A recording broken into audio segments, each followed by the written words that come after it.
Bollywood silver screen presenting first man. ये कहानी शुरू होती है सन 1961 में, जहां पर नासा के पायलट नील आर्मस्ट्रॉन्ग धरती की कक्षा से बाहर X-15 रॉकेट पर जा रहे होते हैं। वो अंतरिक्ष में पहुंच जाते हैं, पर जब उन्हें वापस आना होता है तो उन्हें जो कंट्रोल रूम से इंस्ट्रक्शंस दी जा रही होती है, वो उन इंस्ट्रक्शंस के हिसाब से अपने रॉकेट को सही दिशा में टर्न नहीं कर पाते, जिस वजह से उनका रॉकेट धरती की कक्षा में एक सही एंगल पर नहीं पहुंचता और अब उनका रॉकेट बड़ी स्पीड से धरती की तरफ बढ़ना शुरू हो जाता है। सबको लगता है कि रॉकेट क्रैश हो जाएगा, लेकिन नील आर्मस्ट्रॉन्ग इसे संभाल लेते हैं और रेगिस्तान पर लैंड कर देते हैं। लैंड होने के बाद वहां पर नासा की टीम पहुंच जाती है। सबको ये लगता है कि नील आर्मस्ट्रॉन्ग की गलती थी, उन्हें जो इंस्ट्रक्शंस दी गई थी उन इंस्ट्रक्शंस को उन्होंने सही से फॉलो नहीं किया, उनका ध्यान कहीं भटका हुआ था। दरअसल ये नासा का तीसरा टेस्ट था। आज से पहले कोई भी चांद पर नहीं गया। नासा किसी भी कीमत पर चांद तक पहुंचना चाहता है, पर चांद पर अपना फाइनल मिशन स्टार्ट करने से पहले वो यहाँ पर बहुत सारे टेस्ट कर रहा होता है कि किस तरह से धरती की ऑर्बिट यानी कि धरती की कक्षा से बाहर पहुंचा जा सके। नील आर्मस्ट्रॉन्ग इनके मेन पायलट होते हैं। वो यहाँ से अपनी पत्नी के साथ सीधा हॉस्पिटल जाते हैं, जहाँ पर उनकी 3 साल की बेटी जिसका नाम कैरन है, उसका MRI हो रहा होता है। दरअसल उसे ट्यूमर है, उसकी कंडीशन बहुत ज्यादा क्रिटिकल होती है। नील आर्मस्ट्रॉन्ग इस बात से बहुत परेशान होते हैं। वो अपनी बेटी कैरन को किसी भी तरह से ठीक करना चाहते हैं। इसीलिए जब उनके साथ काम करने वाला एक साथी उनके पास आता है और नील आर्मस्ट्रॉन्ग को बताता है कि नासा एक और मिशन की तैयारी कर रहा है, तो नील आर्मस्ट्रॉन्ग साफ साफ मना कर देते हैं। वो कहते हैं जब उनकी बेटी कैरन ठीक हो जाएगी तब वो अगले मिशन के बारे में सोचेंगे। पर नील आर्मस्ट्रॉन्ग पूरी कोशिश करने के बाद भी अपनी बेटी कैरन को ब्रेन ट्यूमर से नहीं बचा पाते और उसकी मृत्यु हो जाती है। अपनी बेटी की मृत्यु के बाद नील आर्मस्ट्रॉन्ग पूरी तरह से टूट जाते हैं, क्योंकि वो उससे बहुत प्यार करते थे। कुछ दिनों के बाद नील आर्मस्ट्रॉन्ग जब अपनी पत्नी और अपने बेटे के साथ डिनर कर रहे होते हैं, तभी उनके सीनियर का कॉल आता है और नील आर्मस्ट्रॉन्ग को बताया जाता है कि नासा का जो अगला मिशन है, जिसका नाम जेमिनी है, उसमें उन्हें एस्ट्रोनॉट के रूप में चुन लिया गया है। इस बात से उनकी पत्नी को बहुत खुशी होती है। अब नील आर्मस्ट्रॉन्ग की दूसरे एस्ट्रोनॉट्स के साथ ट्रेनिंग शुरू हो जाती है। ये ट्रेनिंग बहुत मुश्किल होती है, जिसमें नील आर्मस्ट्रॉन्ग के साथ सभी एस्ट्रोनॉट्स को बहुत प्रॉब्लम होती है। इन्हें एक ऐसी मशीन में बिठाया जाता है जो चारों तरफ से घूम रही होती है, जिसे इन्हें कंट्रोल करना है। नील आर्मस्ट्रॉन्ग अभी भी अपनी बेटी के मौत के सदमे से बाहर नहीं निकला। उसे अभी भी अपनी बेटी कैरन की याद आ रही होती है। ये ट्रेनिंग इतनी मुश्किल होती है कि कई बार इसमें एस्ट्रोनॉट्स को ब्लैकआउट और वॉमिटिंग भी होती है। धीरे धीरे वक्त बीतता है और इसी तरह से इन सभी एस्ट्रोनॉट्स की ट्रेनिंग चलती रहती है। नील आर्मस्ट्रॉन्ग को जो भी ट्रेनिंग में एक्सपीरियंस होता है, वो घर आकर हमेशा अपनी पत्नी को बताता है। वक्त बीतने के साथ सब कुछ नील आर्मस्ट्रॉन्ग की जिंदगी में पहले की तरह नॉर्मल हो जाता है। नील आर्मस्ट्रॉन्ग अगले दिन अपनी पत्नी के साथ अपने कॉलीग्स के घर जाते हैं और जब वो वहाँ पर होते हैं तभी टीवी पर एक न्यूज आती है, जिसमें बताया जाता है कि सोवियत यूनियन EVA में कामयाब हो गया है। दरअसल आज तक कोई भी स्पेस में अपने यान से बाहर नहीं निकला, पर सोवियत यूनियन के एस्ट्रोनॉट जिनका नाम एलेक्सी लिवोनो है, वो पहले ऐसे इंसान बन गए हैं जो अंतरिक्ष में अपने यान से बाहर निकले हैं। इसे EVA कहा जाता है, यानी कि सोवियत यूनियन चांद पर पहले कदम रखने की दौड़ में नासा से आगे पहुंच चुका है। इसीलिए नासा के सभी एस्ट्रोनॉट्स को बहुत डिसअपॉइंटमेंट होती है। इन सबको अगले दिन फ्लोरिडा बुलाया जाता है, जहां पर नील आर्मस्ट्रॉन्ग से कुछ इंजीनियर्स मिलते हैं। नील आर्मस्ट्रॉन्ग को बताया जाता है कि उन्हें जेमिनी स्पेसक्राफ्ट का चीफ अपॉइंट किया गया है और इस मिशन में इतना रिस्क है कि शायद अगर कुछ गड़बड़ हो जाए तो उन्हें अपनी जान से हाथ धोना पड़ेगा। लेकिन नील को इस बात से कोई फर्क नहीं पड़ता। वो घर आकर अपने बेटे को पढ़ा रहा होता है, तभी उसका दोस्त एड वहाँ पर आता है और वो नील आर्मस्ट्रॉन्ग को बताता है कि उनका एक साथी जिसका नाम एलियट है, उसका जेट मैकडोनल्ड एयरक्राफ्ट बिल्डिंग के पास क्रैश हो गया, जिसमें उसकी जान चली गई। एलियट के फ्यूनरल में आए सभी एस्ट्रोनॉट्स उसी एक्सीडेंट के बारे में बात कर रहे होते हैं। तभी एक एस्ट्रोनॉट कहता है कि एलियट की स्पीड कम होने की वजह से ये एक्सीडेंट हुआ। नील उसे ये सब कहने से रोकता है। दरअसल नील यहाँ पर बहुत डिस्टर्ब होता है। उसे अपनी बेटी कैरन, जिसकी मृत्यु ट्यूमर की वजह से हुई थी, वो भी दिख रही होती है। नील आर्मस्ट्रॉन्ग अपने घर वापस आता है।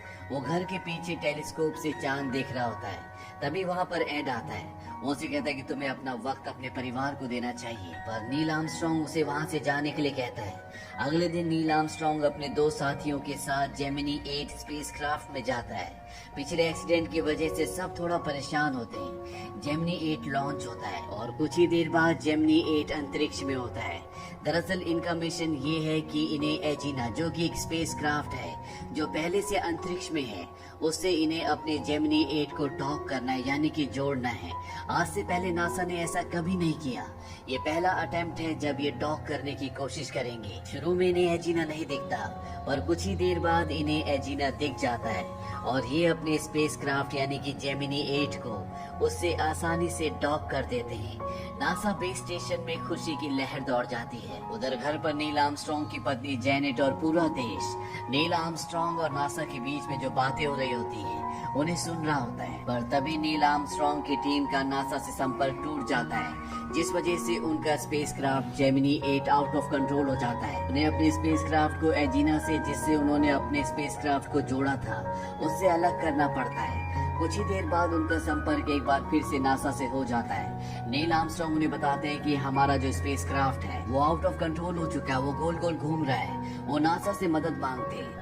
उनका स्पेसक्राफ्ट इसी तरह से बहुत देर तक घूमता रहता है। नील आर्मस्ट्रांग का एक साथी स्कॉट बेहोश हो जाता है।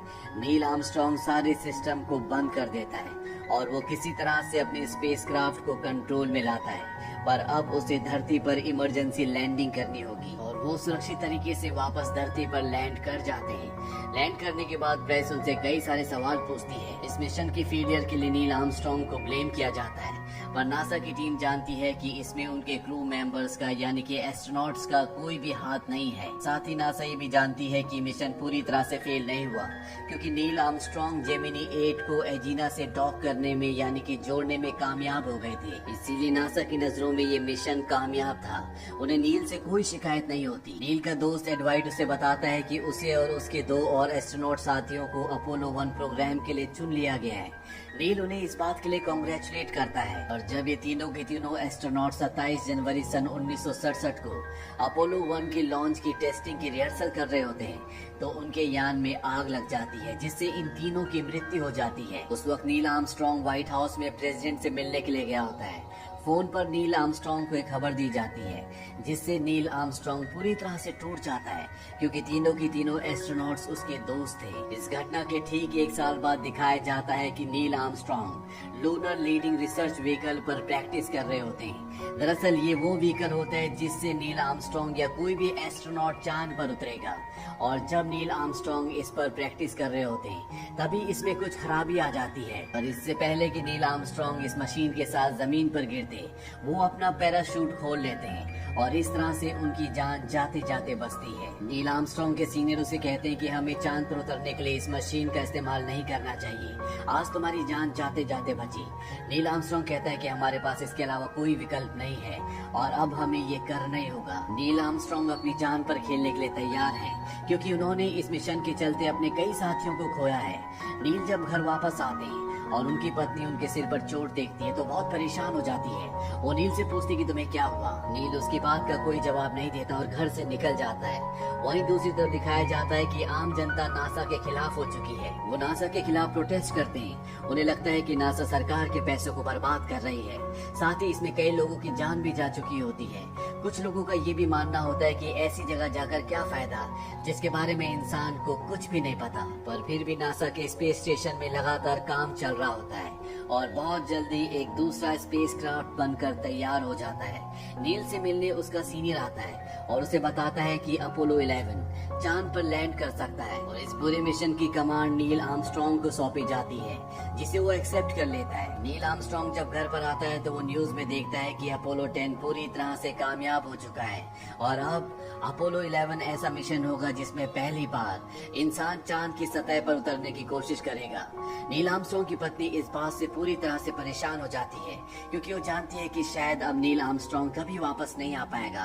इसीलिए वो अपने पति से कहती है कि तुम्हें अपने बच्चों को सच बताना होगा, क्योंकि तुम्हारे बहुत सारे साथी जो कि एस्ट्रोनॉट्स थे वो अब इस दुनिया में नहीं है और उनके बच्चे अनाथ हो चुके हैं। इसीलिए तुम्हें अपने बच्चों को सच बताकर यहाँ से जाना होगा।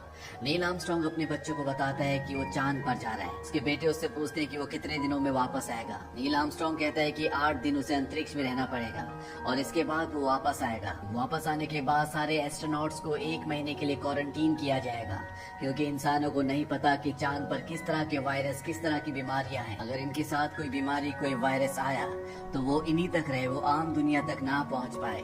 वो अपने बेटों से ये भी कहता है कि शायद वो अब कभी लौट कर वापस नहीं आएगा। इसके बाद नील आर्मस्ट्रांग यहाँ से फ्लोरिडा निकल जाता है, जहाँ पर वो अपने 2 एस्ट्रोनॉट साथियों के साथ, जिनका नाम बज एल्ड्रिन और माइकल कॉलिंस होता है, उनके साथ स्पेस क्राफ्ट में बैठ जाता है, जिस मिशन का नाम अपोलो 11 है। ये सफलतापूर्वक लॉन्च कर जाते हैं और 4 दिन सफर करने के बाद इनका स्पेस क्राफ्ट चांद की ऑर्बिट में प्रवेश कर जाता है। कुछ देर में उन्हें चांद की सतह दिखने लगती है। स्पेसक्राफ्ट जब चांद के पास पहुंच जाता है तो नील आर्मस्ट्रांग और बस दोनों चांद की सतह पर उतरने के लिए तैयार होते हैं और चांद पर लैंड करने की कोशिश कर रहे होते हैं। तभी फ्यूल काफी कम होने लगता है और अलार्म बजने लगता है, पर किसी तरह से फ्यूल पूरा खत्म होने से पहले ये अपने स्पेसक्राफ्ट को लैंड करवा लेते हैं। लैंड होने के बाद सबसे पहले नील आर्मस्ट्रांग बाहर आते हैं और वो अपना पहला कदम चांद की सतह पर रखते हैं और इस तरह से नील आर्मस्ट्रांग पहले इंसान बन जाते हैं जिन्होंने अपना पहला कदम चांद पर रखा था। चांद की सतह पर उतरने के बाद वो चारों तरफ देखते हैं। चांद से वो उस ग्रह को भी देखते हैं जिस ग्रह से वो खुद आए हैं, यानी कि पृथ्वी को। यहाँ पर उन्हें अपनी बेटी की भी याद आती है। उन्हें वो पल याद आता है जब वो अपनी बेटी कैरन को, जो कि अब इस दुनिया में नहीं है, धरती से चांद दिखाया करते थे। इसके बाद नील आर्मस्ट्रांग का दूसरा साथी बज भी चांद की सतह पर उतरता है। नील आर्मस्ट्रांग और उसके साथी कुछ देर चांद पर रहते हैं। नील आर्मस्ट्रांग के हाथ में उसकी बेटी का ब्रेसलेट होता है। वो उस ब्रेसलेट को वहीं चांद पर गिराकर स्पेसक्राफ्ट से पृथ्वी की तरफ बढ़ना शुरू कर देते हैं। कुछ ही दिनों बाद वो पृथ्वी पर आ जाते हैं। उन्हें क्वारंटीन किया जाता है। पूरी दुनिया में सिर्फ एक ही बात की चर्चा होती है और वो चर्चा होती है अपोलो 11 मिशन की। वहीं दूसरी तरफ आर्मस्ट्रांग की पत्नी को दिखाया जाता है। उससे रिपोर्टर पूछते कि तुम्हें कैसा लग रहा है।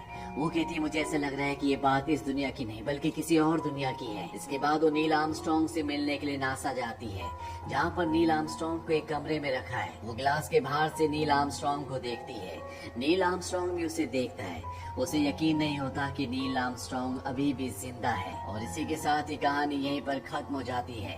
नील आर्मस्ट्रांग की जिंदगी से और उसके साथी एस्ट्रोनॉट्स की जिंदगी से ये पता चलता है कि जब तक इंसान किसी भी ऐसे काम को जिसे आज तक किसी भी इंसान ने अंजाम नहीं दिया, उसमें अपना दिल, दिमाग और पूरी जिंदगी न लगा दे, उस काम को अंजाम नहीं दिया जा सकता। हालांकि नील आर्मस्ट्रांग और उसके साथी जानते थे कि इस मिशन पर जाने के बाद हो सकता है कि वो कभी घर वापस ना लौटे, लेकिन फिर भी उन्होंने रिस्क लिया और अपोलो 11 मिशन को पूरी तरह से कामयाब किया। अगर आप इस फिल्म से जुड़े हिडन फैक्ट्स जानना चाहते हैं तो उसका लिंक हमने नीचे डिस्क्रिप्शन में दिया है।